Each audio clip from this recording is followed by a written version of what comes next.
Hey guys, well, we died in the hardcore world. It was a really stupid mistake, and honestly, I'm super salty about it.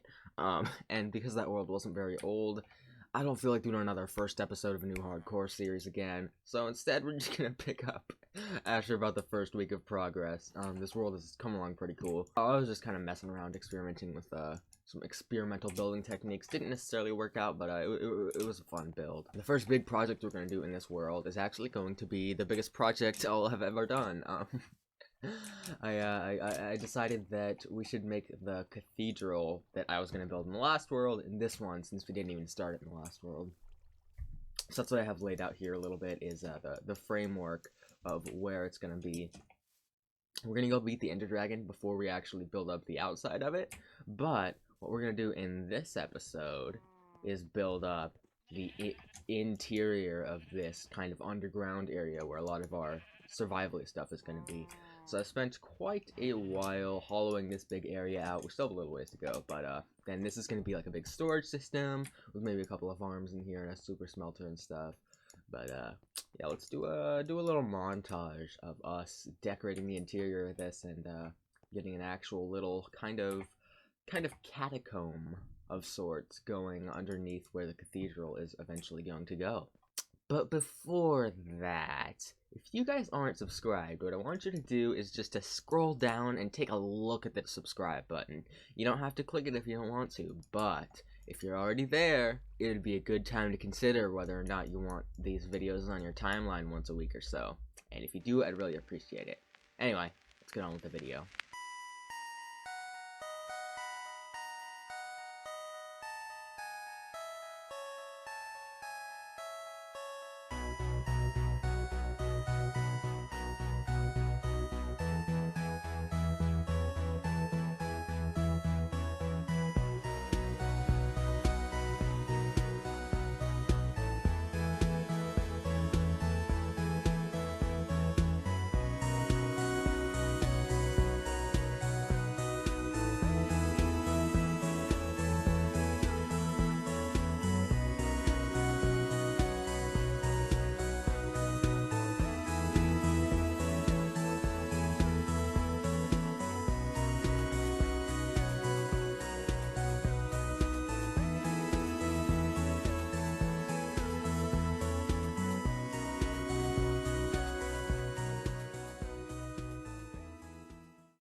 And that's just about where we are now. One thing we did that I didn't put in the montage was we replaced the walls over here with the actual final walls, which is just kind of a quartz palette fading into a sandstone palette as we go towards the bottom. I think I'm going to replace a lot of these stair blocks with sandstone as well as we go down to kind of make things match more. But yeah, we've got this little staircase going down here into this hallway, which goes out here into this main catacomb area. This is another thing I did off stream. This is going to be a area where we put all our farms and stuff down below the floor. Right now, obviously, it's not looking very finished. It's just a hole going down to bedrock.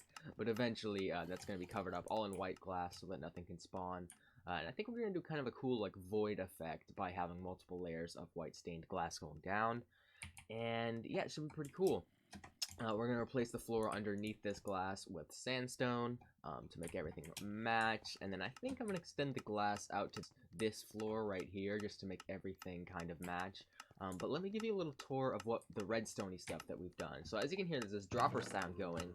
And that is because I have a dump chest here that automatically gets dispensed into this automatic sorting system back here.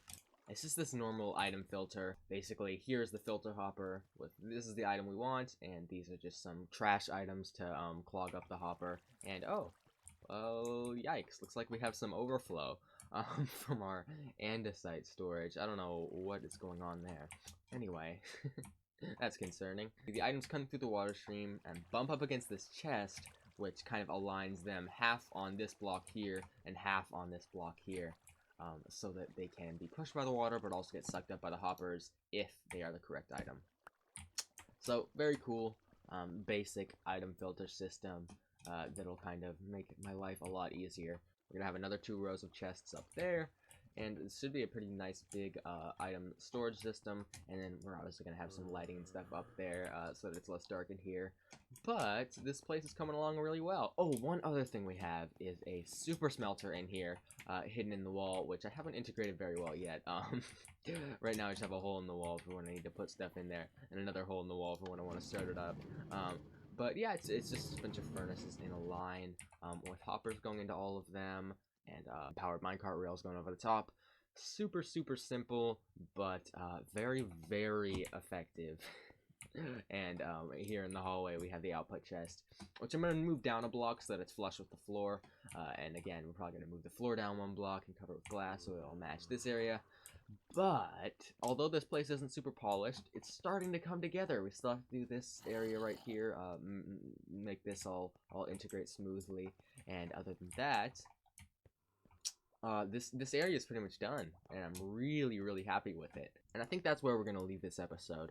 Next episode, I want to obviously polish things up down there, make everything look really fancy and nice and very finished. But the main thing I want to do in the next episode is get this cathedral going, replace this dirt with the final blocks, and hopefully get kind of the bottom layer going, as well as hopefully beat the Ender Dragon and get our Elytra soon, so that we can start working on some of the taller stuff.